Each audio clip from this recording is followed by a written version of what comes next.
Udah ada? Oke ya? Oke, bismillahirrahmanirrahim. Assalamualaikum warahmatullahi wabarakatuh. Salam sejahtera rekan-rekan sekalian. Hari ini kita mengadakan konvers menanggapi hasil putusan Majelis Kehormatan Mahkamah Konstitusi. Ya, bagaimana tadi kita dengar bersama. Sebelum nanti disampaikan oleh Komandan Tim Eko dan rekan-rekan Wakil Komandan, sedikit dari saya, laku moderator, bahwa alhamdulillah ya, saya tadi juga sujud syukur, ternyata wacana atau rencana untuk penggagalan Pak Gibran Raka sebagai cawapresnya Pak Prabowo gagal kalau dengan menunggangi MK ya. Mungkin secara terperinci nanti akan disampaikan oleh rekan-rekan. Saya perkenalkan dulu ya. Yang paling kanan sudah tahu ya, Pak Budi Jiwandono, Komandan tim apa Pak? Tim Bravo, bagian soal komunikasi. Nah, jadi kita pakai istilah komandan itu supaya kita teringat pada masa perjuangan merebut dan mempertahankan kemerdekaan. Spiritnya itu. Ya, yang berikutnya Bapak Supriyansa, Wakil Komandan Tim Eko, yang tim ini adalah bidangnya hukum dan advokasi.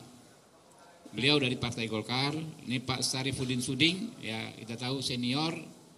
Beliau Wakil Komandan Tim Eko juga, ya Partai Amanat Nasional. Saya Habibur Rahman, juga Wakil Komandan Tim Eko.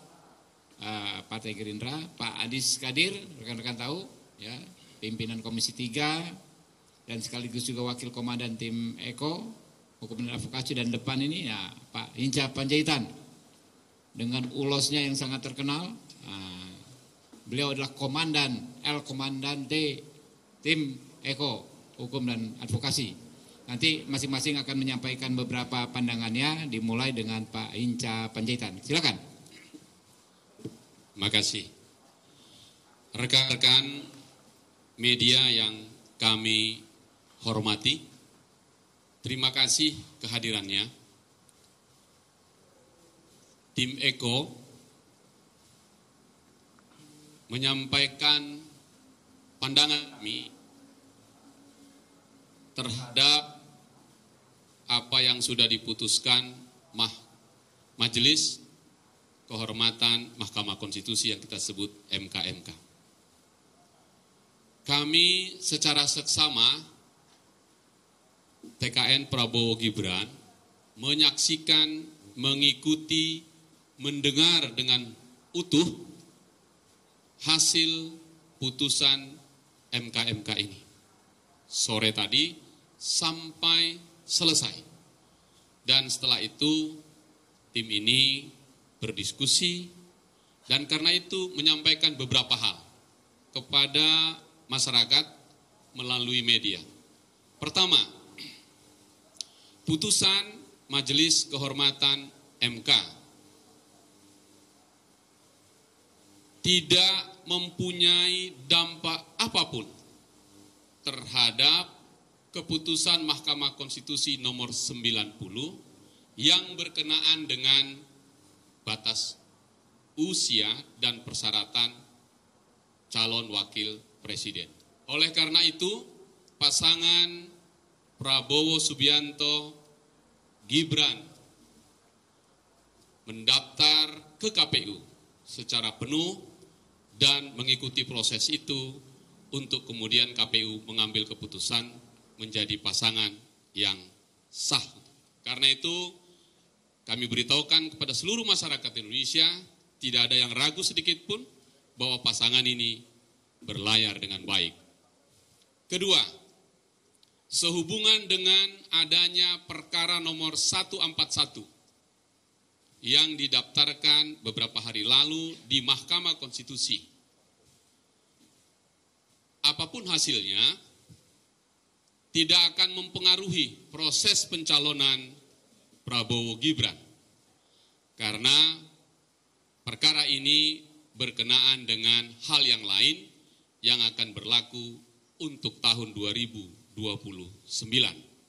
Dengan demikian, Tidak ada lagi keraguan apapun di masyarakat tentang pasangan calon ini.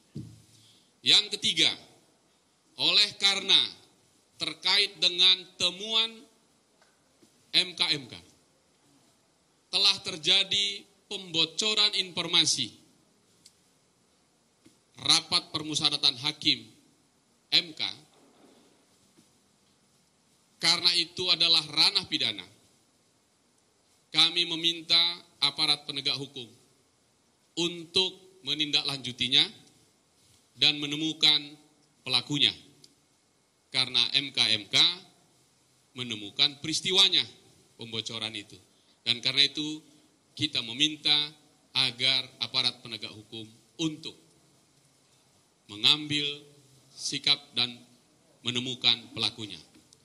Karena itu Bapak Ibu sekalian, teman-teman, tim kita memastikan bahwa proses pencalonan Prabowo Subianto dan Gibran berjalan dengan baik, tidak terpengaruh apapun oleh putusan Mahkamah Konstitusi. 3 poin yang kami sampaikan kepada masyarakat, dan untuk memastikan ini semua berjalan dengan baik. Kita menghormati keputusan MK yang baru saja diumumkan sore tadi. Terima kasih teman-teman. Saya kembalikan kepada Bung Albi Roman untuk memandu. Tambah dikit Pak Adis.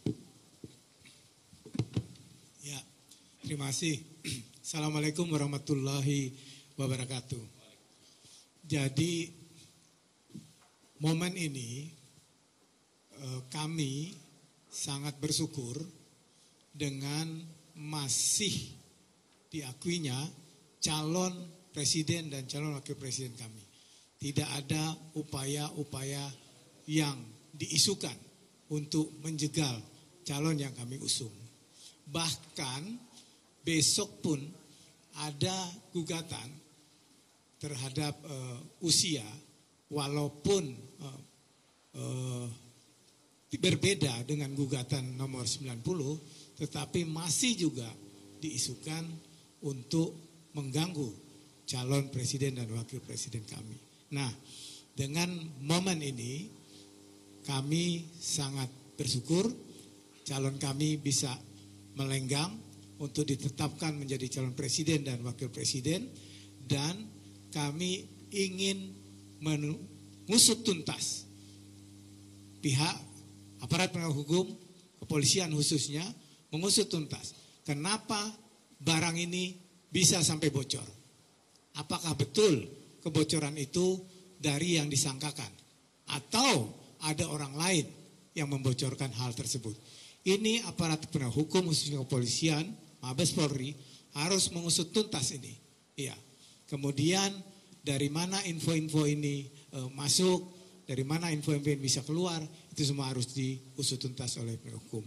Intinya bahwa hari ini sekali lagi kami bersukacita calon kami Bapak Prabowo Subianto dan Mas Gibran bisa tetap berlaga dalam Pilpres Februari 2024 yang akan datang. Sekian dari saya, terima kasih. Assalamualaikum warahmatullahi wabarakatuh. Sedikit tambahan Pak Suding. Iya, terima kasih Pak Habib. Putusan MK ini tadi sudah dijelaskan bahwa tidak ada mengubah keputusan ataukah kesepakatan antar partai politik dalam hal mengusung Prabowo dan Gibran dalam pencapresan tahun 2024. Keputusan Majelis Kehormatan Mahkamah Konstitusi di awal sering saya katakan bahwa hanyalah sebatas untuk melakukan pemeriksaan terhadap pelanggaran etika, tapi tidak mengubah keputusan MK nomor 90, dan karenanya eksistensi pencapresan Prabowo dan Gibran tetap dilanjutkan dan saya kira tidak ada alasan bagi pihak penyelenggara KPU untuk tidak menetapkan pasangan calon presiden dan wakil presiden Prabowo Subianto dan Gibran Rakabuming Raka. Tadi juga dijelaskan bahwa perlu memang, dan ini bukan pertama kali, tentang adanya kebocoran-kebocoran informasi terkait dengan putusan yang akan dikeluarkan oleh Mahkamah Konstitusi.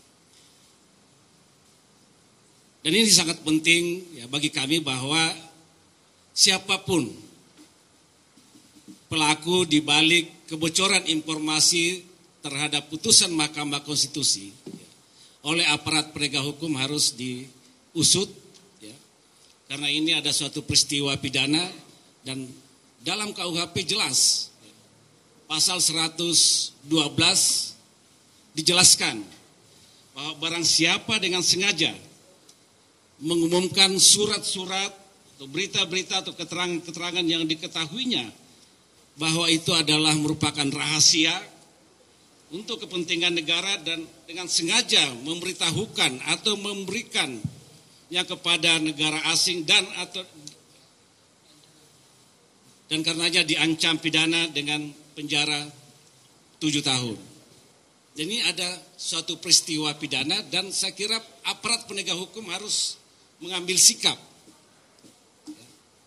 dengan adanya peristiwa-peristiwa seperti itu.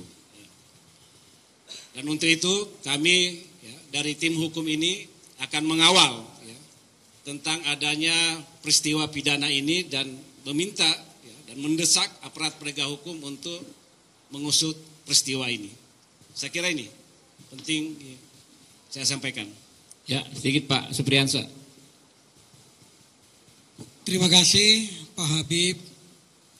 Sedikit saja saya tambahkan bahwa kami mengucapkan terima kasih kepada seluruh masyarakat Indonesia atas doa dan dukungannya sehingga putusan MK yang barusan tadi keluar sama sekali tidak mengganggu pencalonan Bapak Prabowo dengan Mas Gibran untuk menjadi calon presiden dan wakil presiden Republik Indonesia pada pemilu 2024 nanti.